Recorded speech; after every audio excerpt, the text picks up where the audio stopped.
بسم اللہ الرحمن الرحیم۔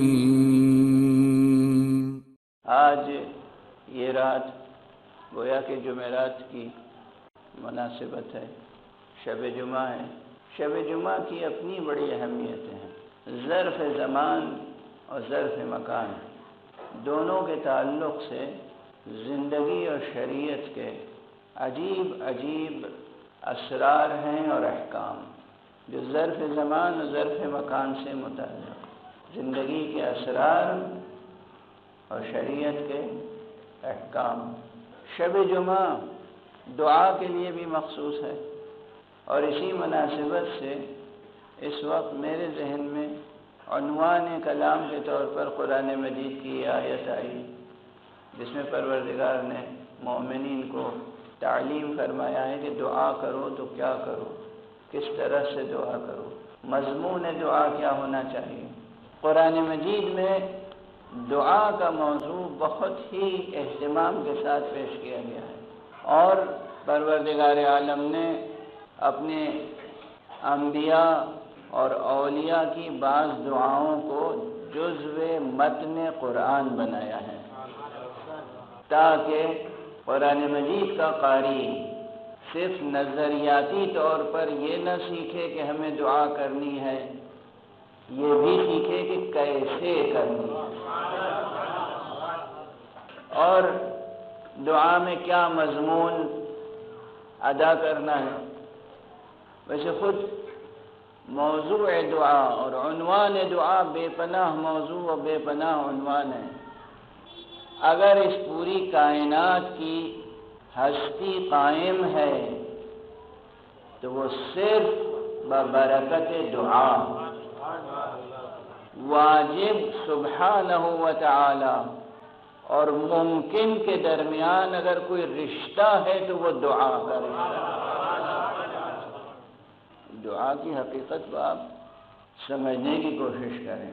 دعا کی حقیقت لفظی حقیقت نہیں ہے، دعا کی حقیقت وجودی حقیقت ہے۔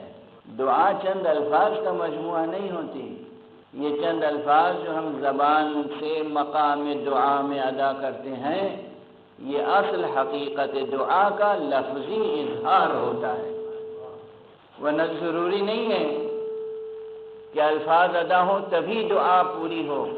ممکن ہے کہ زبان سے ایک حرف ادا نہ ہو اور دعا ہو جائے،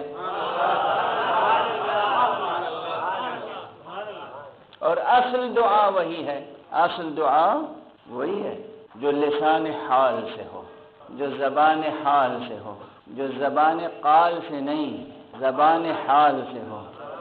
اب وہ عام تعبیر اس کی یہ ہے کہ جسے ہم کہتے ہیں کہ دعا ہو تو دل سے ہو، تو حقیقت یہ ہے کہ اگر دل سے دعا ہو، یہ لب متحرک نہ ہو، لبوں کو جنبش نہ ہو، زبان کو حرکت بھی نہ ہو، لیکن اگر دل سے دعا ہو تو پھر وہی دعا مومن کو اس مقام تک پہنچا دیتی ہے کہ جسے کہتے ہیں کہ نگاہ مرد مومن سے بدل جاتی ہیں تقدیریں، نگاہ مرد مومن سے بدل جاتی ہیں تقدیریں۔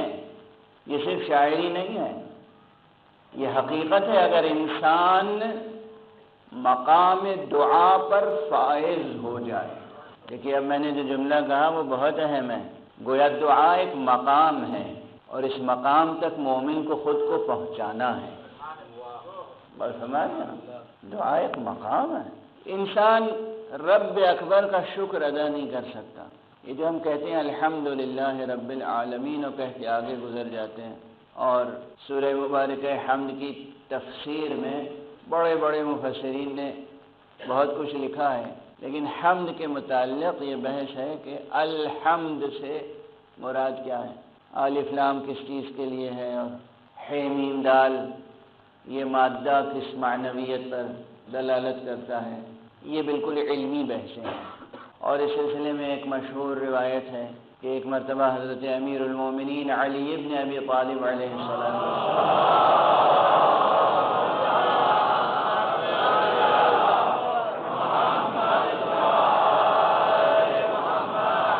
نماز عشاء سے فارغ ہو کر متوجہ ہوئے حضرت عبداللہ ابن عباس کی طرف اور کہا کہ عبداللہ تم الحمد کے معنی جانتے ہو؟ اب ذرا غور فرمائیے، سوال کرنے والا کون ہے؟ سوال کس سے کر رہا ہے؟ اب ہم یہاں کسی بچے سے پوچھیں الحمد کے معنی جانتے ہو تو کہے گا کیوں نہیں جانتا؟ کون سی مشکل بات ہے؟ سن رکھا ہے سب نے ترجمہ الحمد کا، تمام تعریفیں اللہ کے لیے، یہ اللہ کی تعریف ہے۔ اور حمد کا کلمہ جو ہے عربی ہے، فصیح ہے، مستعمل ہے۔ جناب ابن عباس عرب ہیں، بنی ہاشم سے ہیں، ان کے لیے یہ کلمہ کون سا بڑا مشکل کلمہ ہے؟ تو حضرت پوچھ رہے ہیں کہ تم الحمد کے معنی جانتے ہو؟ اور جواب میں یہ نہیں کہا انہوں نے کہ یا امیر المومنین یہ کیا سوال ہے، کہا کہ اللہ کا رسول اور اس کا وسیع بہتر جانتا ہے۔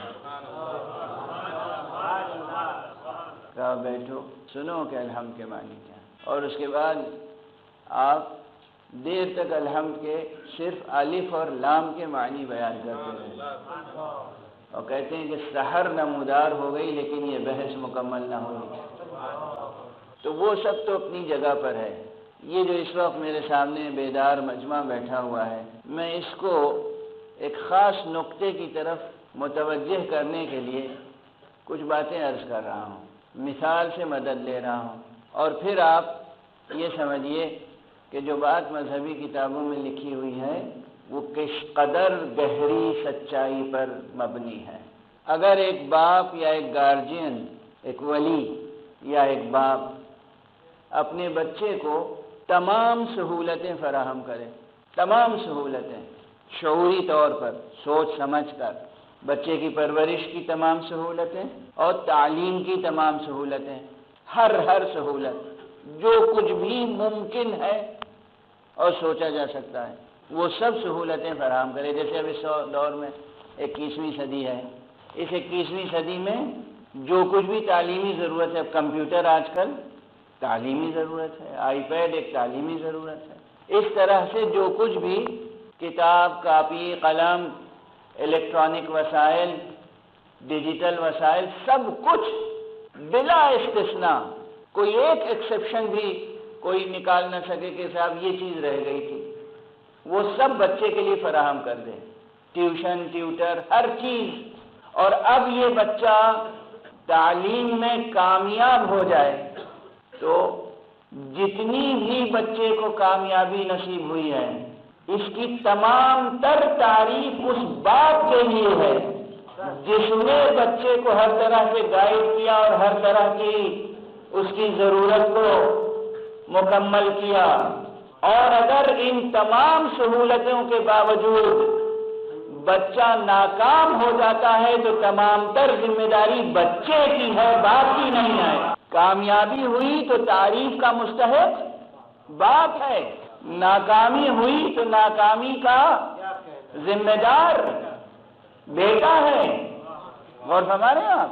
یہ اگر مثال سامنے رہے تو پھر آپ اندازہ کیجئے کہ اس پوری کائنات میں ایک انسان کی پرورش اور کامیابی کا کون سا وسیلہ ہے جو پروردگار نے فراہم نہیں کیا۔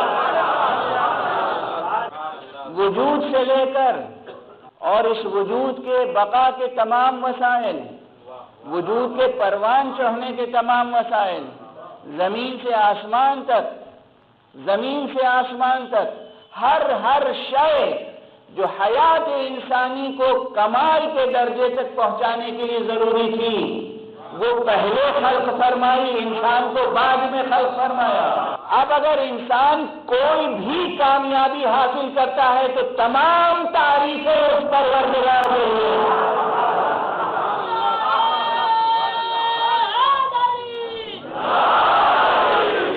یعنی یہ کوئی مبالغہ نہیں ہے، یہ کوئی شاعری نہیں ہے، حقیقتاً تمام تعریفیں پروردگار کے لیے ہیں۔ اور جتنی بھی کامیابی انسان حاصل کرے ہر قدم پر اسے پروردگار کا شکر ادا کرنا چاہیے، اور جتنی بھی وہ کوشش کرے ادائے شکر کی بعد میں اپنے قصور اور اپنی تقصیر کا اعتراف بھی کرنا چاہیے کہ اس کے شایان شان نہ حمد ہو سکتی ہے نہ شکر ہو سکتا ہے۔ اور جو کچھ بھی کمی رہ جائے سفر کمال میں اس کی ذمہ داری خود انسان کی ہوتی ہے۔ یہی سبب ہے کہ بڑے سے بڑے ولی اللہ کی زبان پر بھی دونوں چیزیں برابر سے رہی ہیں، حمد خدا اور استغفار و توبہ۔ ایک طرف حمد الہی اور ایک طرف استغفار۔ استغفار اس بنا پہ تھوڑی ہے معصومین کی زندگی میں کہ خدا نخواستہ وہ گناہگار تھے اس لیے نہیں استغفار کیا کرتے تھے۔ اولاً استغفار خود ذکر ہے، جس طرح الحمدللہ ذکر ہے، سبحان اللہ ذکر ہے، لا الہ الا اللہ ذکر ہے، اسی طرح استغفر اللہ کہنا ایک ذکر ہے۔ اور دوسری بات یہ کہ جس قدر مقام معرفت میں انسان بڑھتا چلا جائے اور پروردگار کی معرفت حاصل ہوتی چلی جائے، اتنا ہی یہ احساس بڑھتا چلا جاتا ہے کہ جیسی بندگی کرنی چاہیے تھی ویسی ہم کر نہیں پائے۔ یہ کوئی تکلف کا، ظاہری تکلف کا عاجزانہ جملہ تھوڑی ہے۔ اس کی ایک اور مثال دے دو، معاشرتی سماجی۔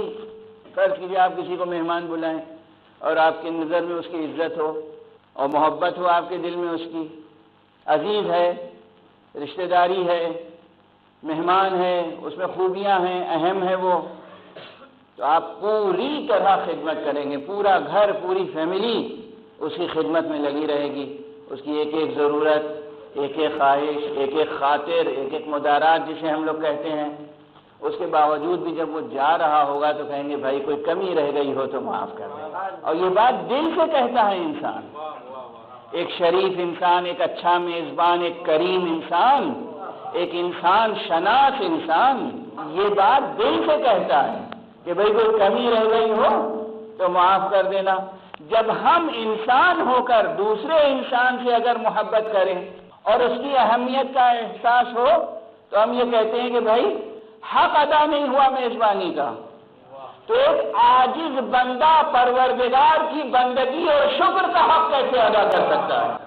اس لیے یہ ہے کہ معصومین علیہم الصلاۃ والسلام، حضرات معصومین علیہم الصلاۃ والسلام کی حیات طیبہ میں استغفار اس لیے۔ تو دونوں باتیں ذہن عالی میں رہیں کہ اگر واقعاً پروردگار کی معرفت ہے اور اس کے انعامات و اکرامات اور اس کے شان ربوبیت کا ادراک ہے تو نہ حق حمد ادا ہو سکتا ہے، نہ حق شکر ادا ہو سکتا ہے۔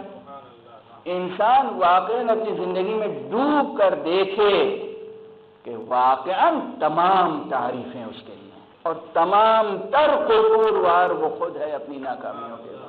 تو جو بہرحال اس کی شان ربوبیت ہے، اس میں ایک یہ بھی ہے کہ اس نے سب کچھ فراہم کرنے کے بعد بندوں کو سب کچھ عطا کر دیا، اور اس کے بعد توجہ رکھیے گا جوانوں عزیزوں بطور خاص، انسان کو سب کچھ دے دیا جو اس کی ضرورت کے لیے ہو سکتا تھا، اس کے بعد انسان کے اندر ایک چیز اور رکھی، خواہش، آرزو، تمنا۔ کیا شان کرم ہے، کیا شان کرم ہے!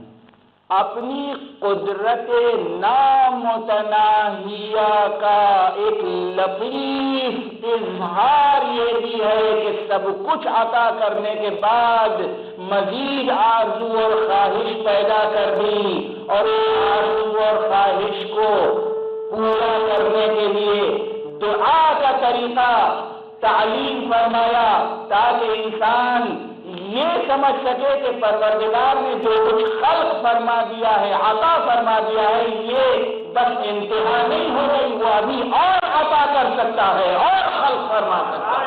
اور فرما رہے ہیں یعنی ایک یہ کہ وہ قادر مطلق ہے تو اس نے سب کچھ خلق فرما دیا، خود انسان کے اندر خواہش اور پھر اس کو تعلیم دعا، یہ اس بات کا اشارہ ہے کہ جو ہم نے خلق کر دیا، دے دیا، بس ہماری قدرت ختم نہیں ہو گئی، ہمت کرو، حوصلہ کرو، تم اور طلب کرو ہم اور خلق کریں، تم اور طلب کرو ہم اور عطا کریں۔ اور تمہارے یہ رب ہمارا یہ ہے جو قرآن مجید میں بار بار کہتا ہے کہ ان اللہ علی کل شیء قدیر، کیوں فرماتا ہے؟ بہرحال تو یہ بھی اس کی شان ہے کہ اس نے ہمیں حرف دعا تلقین فرمایا، اور من جملہ اور دعاؤں کے یہ دعا، یہ خود بہت عظیم الشان دعا ہے اور بہت فکر انگیز ہے۔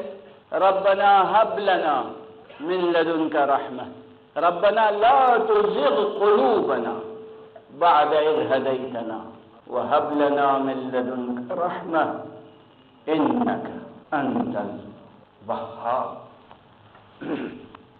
اب ظاہری ترجمہ کیا ہے؟ ربنا ہمارے پالنے والے، ہمارے پروان چڑھانے والے، ہمارے پروردگار، ہمارے مالک، ربنا لا تزغ قلوبنا بعد اذ ہدیتنا، مالک ہمیں ہدایت دینے کے بعد اب ہماری روح میں کوئی انحراف پیدا نہ کرنا، ہمارے دل میں کوئی کجی پیدا نہ کرنا۔ دیکھیے ترجمہ صرف کر دینے سے بات بنتی نہیں ہے، یہاں بڑے مسائل کھڑے ہو جاتے ہیں۔ یہ جو کہا گیا بعد اذ ہدیتنا، ہدایت کے بعد، یہ کون سی ہدایت ہے؟ کس ہدایت کے بعد؟ اور پھر یہ جو کہا گیا کہ لا تزغ قلوبنا، پروردگار تو ہمارے دلوں کو ٹیڑھا نہ کر دے، تو کیا پروردگار کسی کے دل کو خود ٹیڑھا کرتا ہے؟ اب ظاہر ہے آپ حضرات عمومی مضامین سننے کے عادی ہیں اور سننا چاہتے ہیں، لیکن یہ مقامات بہت مشکل ہیں۔ یہاں مسئلہ جبر و اختیار کا درمیان میں آ جاتا ہے۔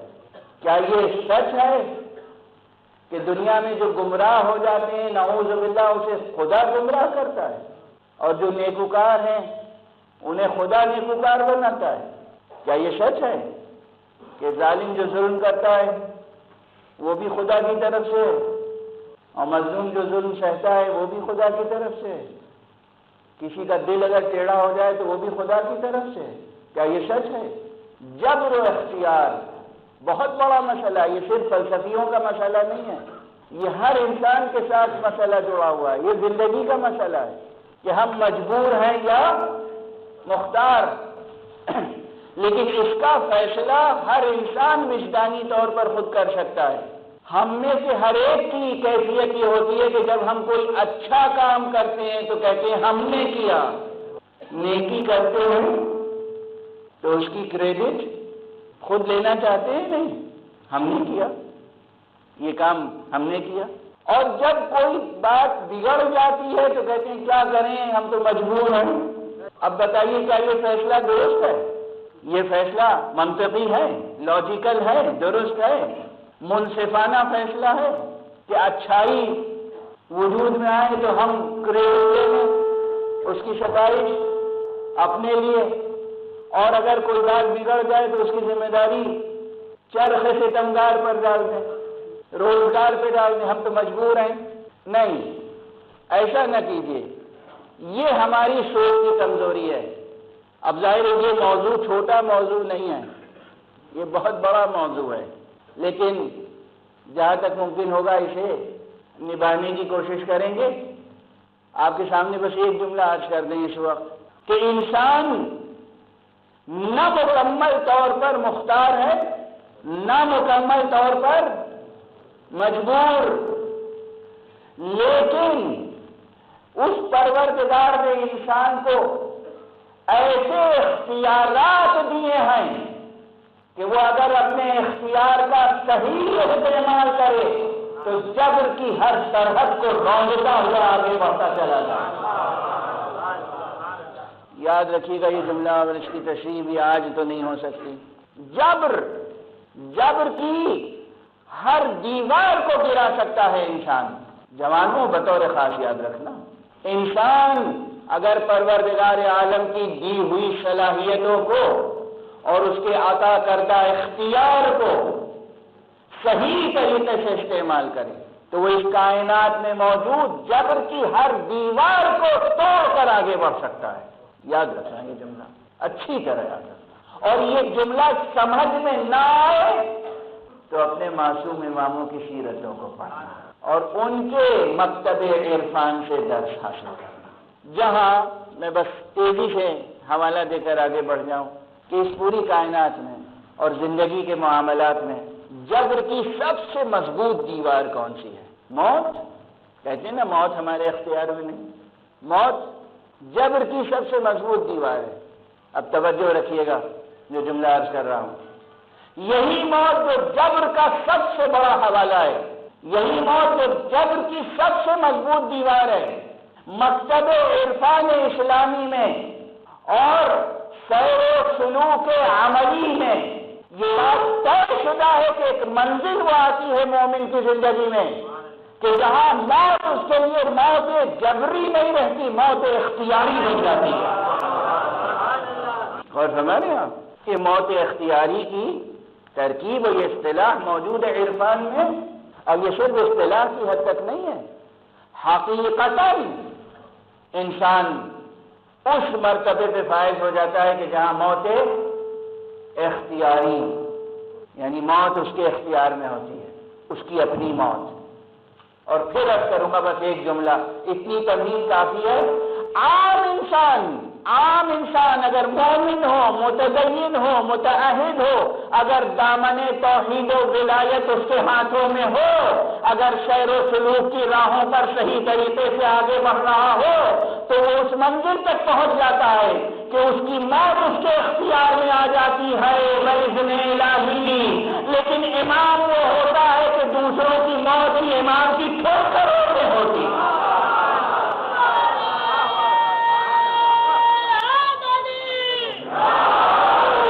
یہ جو معجزات آپ سنتے ہیں، یہ نعوذ باللہ ہزار بار نعوذ باللہ، یہ کوئی من گھڑت قصے تھوڑی ہیں معجزے کہ کوئی شخص کسی جوان کی میت لے کے آ گیا علی ابن ابی طالب علیہ السلام کے سامنے، آپ نے اس جوان کو دوبارہ زندگی عطا فرمائی۔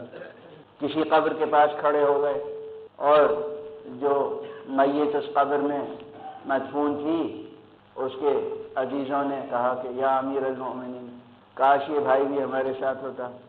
تو آپ نے فرمایا کہ وہ ہمارے ساتھ ہے، اور پھر بعض روایت میں یہ ہے کہ آپ نے کچھ کلمات ارشاد فرمائے، قبر شگافتہ ہوئی، اور وہ شخص جو نہ جانے کب دفن ہوا تھا زندہ قبر سے باہر نکل آیا۔ اور تقریباً ہمارے ہر امام معصوم کی زندگی میں ایسے معجزات موجود ہیں، رسول اللہ صلی اللہ علیہ وآلہ وسلم سے لے کر اور ان کے اہل بیت سے ہونے والے تمام اماموں کی زندگی میں یہ معجزے موجود ہیں۔ امیر المومنین علی ابن ابی طالب علیہ السلام، امام حسن مجتبی، امام حسین سید الشہداء،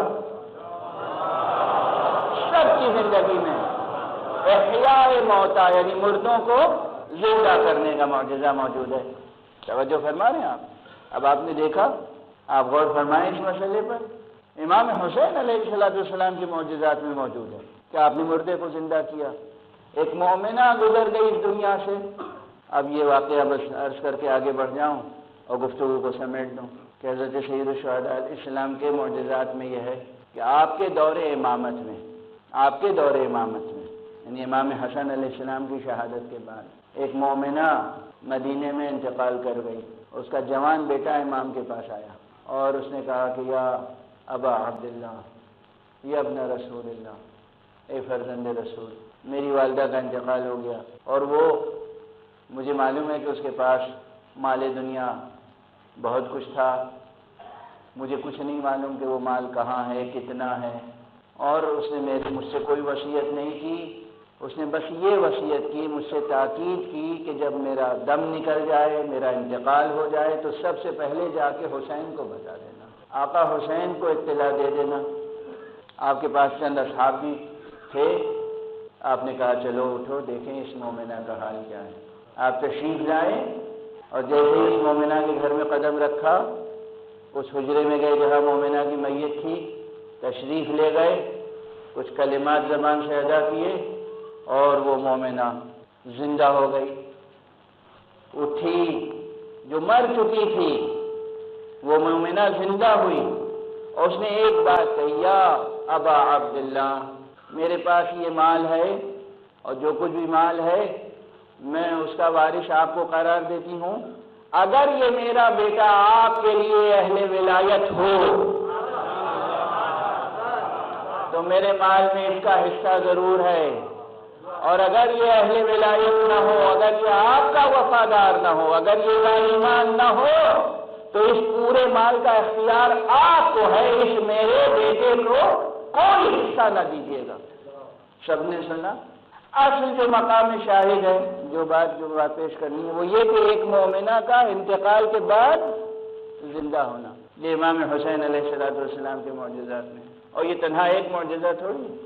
تو بس پھر یاد رکھیے گا خلاصہ کلام کہ پروردگار عالم کے احکام پر عمل کر کے، شریعت پر عمل کر کے، اس راستے پر عمل کر کے جو محمد اور آل محمد علیہ السلام نے سکھایا۔